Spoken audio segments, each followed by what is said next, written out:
ఆప్కోస్ విధానాన్ని రద్దు చేయాలి. ఆప్కోస్ విధానాన్ని అమలు చేయాలి. సంక్షేమ పథకాలన్నీ అమలు చేయాలి. సంక్షేమ పథకాలన్నీ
ఇవ్వాలి. సమాన పనికి సమాన వేతనము ఇవ్వాలి. సమాన పనికి సమాన వేతనము ఇవ్వాలి. కనీస వేతనం 26,000 రూపాయలు ఇవ్వాలి. కనీస వేతనం 26,000 రూపాయలు.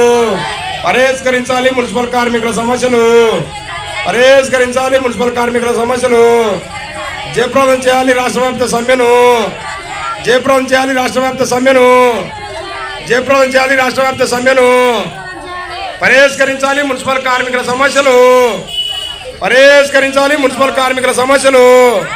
ఇవ్వాలి. సమాన పనికి సమాన వేతనము ఇవ్వాలి. సమాన పనికి సమాన వేతనము. పరిష్కరించాలి మున్సిపల్ కార్మికుల సమస్యలు. పరిష్కరించాలి మున్సిపల్ కార్మికుల సమస్యలు. ఇవ్వాలి. సమాన పనికి సమాన వేతనము. పరిష్కరించాలి మున్సిపల్ కార్మికుల సమస్యలు. పరిష్కరించాలి మున్సిపల్ కార్మికుల సమస్యలు. ఇవ్వాలి. సమాన పనికి సమాన వేతనము ఇవ్వాలి. సమాన పనికి సమాన వేతనము. పరిష్కరించాలి మున్సిపల్ కార్మికుల సమస్యలు. ఇవ్వాలి. సమాన పనికి సమాన వేతనము ఇవ్వాలి. సమాన పనికి సమాన వేతనము ఇవ్వాలి. సమాన పనికి సమాన వేతనము.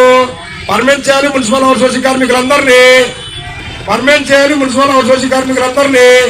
ఇవ్వాలి. సమాన పనికి సమాన వేతనము ఇవ్వాలి. సమాన పనికి సమాన వేతనము.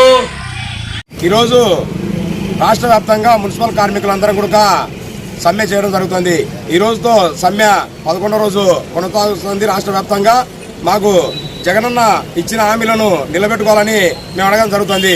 గతంలో 4.5 సంవత్సరం దాటిపోయింది. ఎలక్షన్ దగ్గరకు వస్తుంది. ఇప్పటికైనా ఆయన ఇచ్చిన హామీలను గుర్తు చేయాలనే ఉద్దేశంతో ఈరోజు మేము రోడ్లు ఎక్కడం జరిగింది. ఆయన పాదయాత్రలో చేస్తూ ఊరూరు తిరుగుతూ అందరికీ చెప్పడం జరిగింది. అర్జీలు స్వీకరించి మీ అందరికీ నాకు ఒక అవకాశం ఏంటి, మీ అందరికీ ముఖ్యమంత్రి అయినాక నేను ఎక్కువ సంఖ్యలో పర్మనెంట్ చేస్తాను, సమాన పని సమాన వేతనం ఇస్తాను, సుప్రీంకోర్టు ఆర్డర్ అమలు చేస్తానని ఆ రోజు అడగడం జరిగింది. అడిగిన తర్వాత మన రాష్ట్ర ప్రజలు కానీ మున్సిపల్ కార్మికులందరూ కూడా ఓట్లేసి ఆయన ముఖ్యమంత్రి చేసిన తర్వాత ఈరోజు ఆయన మాట నిలబెట్టుకోలేకపోతున్నాడు. అందుకు ఈరోజు రోడ్లెక్కి పెద్ద ఎత్తున మున్సిపల్ కార్మికులందరూ కూడా పర్మనెంట్ చేయాలని, సమాన పని సమాన వేతనం ఇవ్వాలని, అబ్కాస్ రద్దు చేయాలని, అట్లాగే చనిపోయిన కార్మికులకు ఉద్యోగాలు ఇవ్వాలని, రిటైర్మెంట్ బెనిఫిట్ ఇవ్వాలని, ఇవన్నీ మేము ఆయన చెప్పిన వాగ్దానాలు మేము అడుగుతున్నాం. మేము గొంతమ్మ కోరికలేమి అడగడంలే. అయ్యా నువ్వు ఆ రోజు ఇచ్చినావు, ఇప్పుడు రోజు ముఖ్యమంత్రి అయిన తర్వాత నీకు ఎవరు ప్రజలు కానీ కార్మికులు కానీ ఎవరు కనపడడం లేదు. అందుకు దయచేసి ఇప్పటికైనా చర్చలకు విలంపి 2 వాటి చర్చలకు విలంపినారు. చర్చలతో కాలయాపన చేయకుండా నిజాయితీగా నికృష్టిగా మా కార్మికుల సమస్యలు పరిష్కరించి చర్చల్లో పరిష్కరించాలని, లేటుగా చేయకుండా ఈ సమ్మెను తొందరగా చర్చలతో మా సమస్యలు పరిష్కరించాలని, మూడోసారి చర్చలకు విలంపి మా సమస్యలు పరిష్కరించాలా. లేని పక్షంలో కూడా ఇంకా పెద్ద ఎత్తున మున్సిపల్ కార్మికులు సమ్మె చేసేదానికి ఎన్ని రోజులైనా కానీ రాష్ట్ర ప్రభుత్వం దిగి వచ్చేదానికి మున్సిపల్ కార్మికులు సిద్ధంగా ఉన్నారు.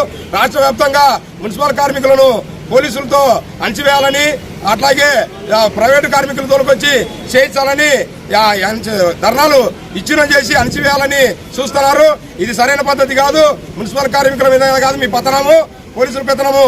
అట్లాగే కార్మికులతో పెట్టుకుంటే ఎక్కడ ప్రభుత్వాలు కూడా బతికట్టిన భావన లేదు. గత ప్రభుత్వాలు కూడా చూసినాము, ఎంతో మొండిగా ఉన్నాయి. ఆ ప్రభుత్వాలు ఎంతో మొండిగా కూడా గతంలో మేము 20 రోజులు 15 రోజులు స్ట్రైకులు చేసి ప్రభుత్వం మెడలు వచ్చి మేము హక్కులు సాధించుకునే చరిత్ర మాకుంది. మా కార్మికులతో పెట్టుకుంటే కనుక మీరే ఇబ్బంది పడేది. రాబోయే కాలంలో ఎలక్షన్ దగ్గర వస్తున్నాయి, ఇప్పటికైనా మా సమస్యలు పరిష్కరించండి. ఓ పక్క ఎలక్షన్లు వస్తున్నాయి, ఓ పక్క కోవిడ్ మళ్ళా కరోనా మొదలవుతుంది. ఇప్పటికైనా సమ్మెను చాలా దూరం లేట్ చేయకుండా సమస్యలు పరిష్కరించాలని రాష్ట్ర ప్రభుత్వాన్ని కోరుతున్నాం. ఈ సమ్మెను లేటుగా చేస్తే కరోనా ఇచ్చినమైతే మీదే బాధ్యత రాష్ట్ర ప్రభుత్వాన్ని అని మేము కోరుతున్నాం. ఇట్లో మున్సిపల్ యూనియన్ టౌన్ సెక్రటరీ సాల్మోను, అట్లాగే పట్టణ అధ్యక్షుడు చంటి, కోశాధికారి రాఘవేంద్ర, రవికుమారు, గుర్రమ్మ, అట్లాగే కమిటీ లీడర్లు ప్రవీలమ్మ, అట్లాగే నీత్యమ్మ, అన్నపూర్ణ, సులోచనమ్మ, అట్లాగే చాలా మంది ఇంకా లీడర్లు ఉన్నారు. కొంతమంది మా అందరికి కూడా ఈ సమ్మెను జయప్రదం చేసిన దానికి, కార్మికులు వచ్చిన దానికి, గట్టిగా కార్మికులు ఉండేదానికి వారందరికీ కూడా ప్రత్యేకమైన ధన్యవాదాలు తెలుపుతున్నా comrade. Ikra Ayurvedic hair oil. మీ జుట్టు రాలడం చూసి బాధపడాల్సిన అవసరం లేదు. ఇక ముందు మీకు ఎప్పుడు అలాంటి సమస్య రాదు. ఎందుకంటే మా ఇక్రా ఆయుర్వేదిక్ హెయిర్ ఆయిల్ మీ జుట్టుకి భరోసా ఇస్తుంది. ఈ ఆయిల్ 21 రకాల ఆయుర్వేద పోషకాలు కలిగి ఉంటుంది. మీ ఇంట్లో ఉన్న చిన్నపిల్లల నుండి పెద్దవారి వరకు ఈ హెయిర్ ఆయిల్ వాడవచ్చు. మీ వెంట్రుకలు నల్లగా, పొడవుగా, చుండ్రు లేకుండా ఉండాలని అనుకుంటే ఇప్పుడే మా నెంబర్కి కాల్ చేసి ఈ ఆయుర్వేదిక్ హెయిర్ ఆయిల్ని మీ ఇంట్లోకి ఆహ్వానించండి. మా ఫోన్ నెంబర్ 8978297724.